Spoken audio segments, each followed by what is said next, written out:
Il problem solving è quasi un'arte e vista l'importanza di questa attività all'interno della vendita, è veramente il venditore che è forte su questa attività diventa veramente più forte anche nella vendita. È una magia eccezionale perché noi prendiamo il cliente che è arrabbiato per qualche cosa che è successo, ok? E lo dobbiamo accompagnare in una migrazione a uno stato completamente opposto, direi, no? Felice della soluzione che gli stiamo indicando. Il processo sotteso al modello è semplicissimo. Se il cliente va attraverso una trasformazione di stato, no? Probabilmente c'è anche per il venditore un passaggio di stati diversi e è un modellino un pochettino più complesso, nulla di che. Però ecco, mi sembra corretto analizzarlo nella maniera più dettagliata possibile e in questo la slide sicuramente ci è di aiuto. Bene, il cliente quando c'è un problema è arrabbiato, no? Questo insomma viene un po' da sé. E nello sfogo, nei vari processi che vengono dopo lo sfogo, lui passa attraverso alcuni stati, no? Che andremo a vedere. La proposta che vi faccio con questo modello che personalmente uso da tantissimi anni è quello di evolvere anche noi in una serie di due, tre stati almeno, perché questa trasformazione, questa evoluzione che abbiamo accompagna il cliente e ci aiuta a farci seguire in quella che poi sarà la soluzione che vogliamo dare al cliente. In questo modellino vi chiedo di pensare appunto a questi tre spazi, lo stato del cliente, lo stato del venditore, no? Come lo stato del cliente influenza lo stato del venditore e poi al centro c'è uno spazio negoziale che banalmente è come la trattativa si sta evolvendo, no? Dal problema alla soluzione e non è, come tutti sanno, un passaggio sempre banale. Bene, all'inizio il cliente è furioso perché è successo qualcosa, è arrabbiato con l'azienda, è arrabbiato con noi, c'è stato e ci deve presentare da una parte il reclamo, dall'altra si vuole anche sfogare, no? Come è giusto che sia. Beh, in questo stato, in questo momento, in questa fase del problem solving, lo stato più idoneo del venditore è quello empatico, no? Cioè uno stato in cui ci mettiamo a servizio un po' del cliente e lo ascoltiamo, lo lasciamo un pochettino sfogare perché fa parte dell'ordine delle cose, no?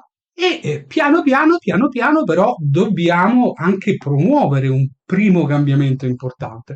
E questo è un passaggio fondamentale perché a un certo punto, dopo che il cliente si è sfogato, si sta sfogando, se non la finisce più di sfogarsi, poi dobbiamo a un certo punto essere noi bravi a dire, vabbè, ehm, facciamo un po' di chiarezza, no?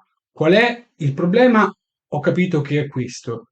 Le problematiche che sono accadute sono queste, no? Cioè, aiutiamo magari anche con delle domande se non ci è perfettamente chiaro che cosa è successo, ovvero entriamo da uno stato empatico a uno stato un po' più analitico, no? Come dei consulenti iniziamo a dire, va bene, dottore, Francesco, Mario, Giovanni, è successo questo. Allora, e lì, in funzione della problematica che è accaduta, delle domande, delle proposte, anche una proposta di ehm, eh, dare un ordine di priorità a quello che è accaduto, no? Perché delle volte nell'accesso furioso il cliente perde quel filo di lucidità, no? Capita anche a noi a volte. E in tutti questi momenti l'essere umano ha bisogno di qualcuno che gli dice: Ok, bene, è successo questo, adesso un momento e troviamo una soluzione, individuiamo le priorità, capiamo come agire, giusto? Bene, noi dobbiamo fare un pochettino questo. Ci renderemo conto che piano piano l'atteggiamento del cliente effettivamente da furioso cambia e diventa un pochettino un cliente che è in ascolto delle nostre domande e cerca di darci delle risposte perché sta capendo che noi lo vogliamo aiutare.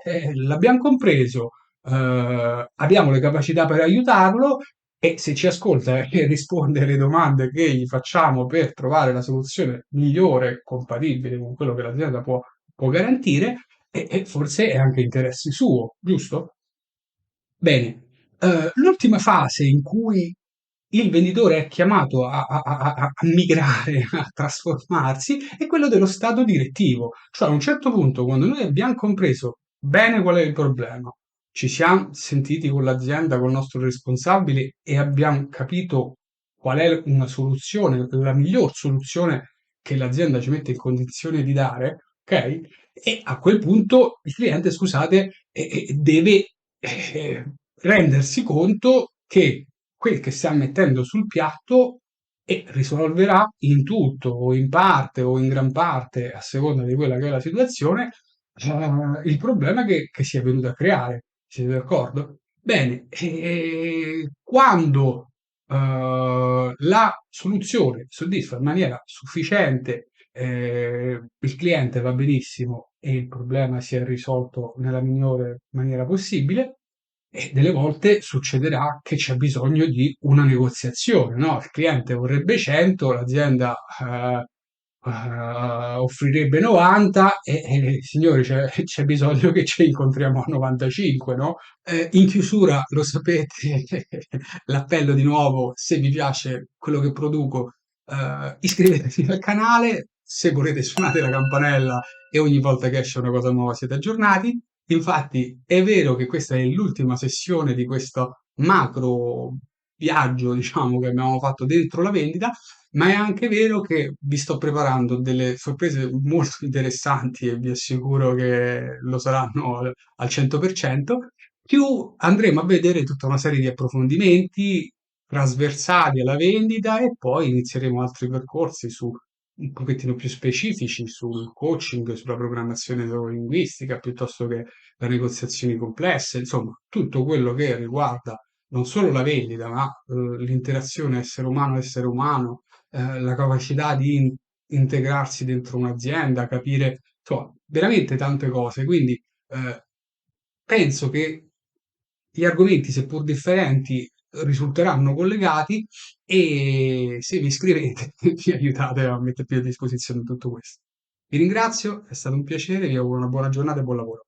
Ciao.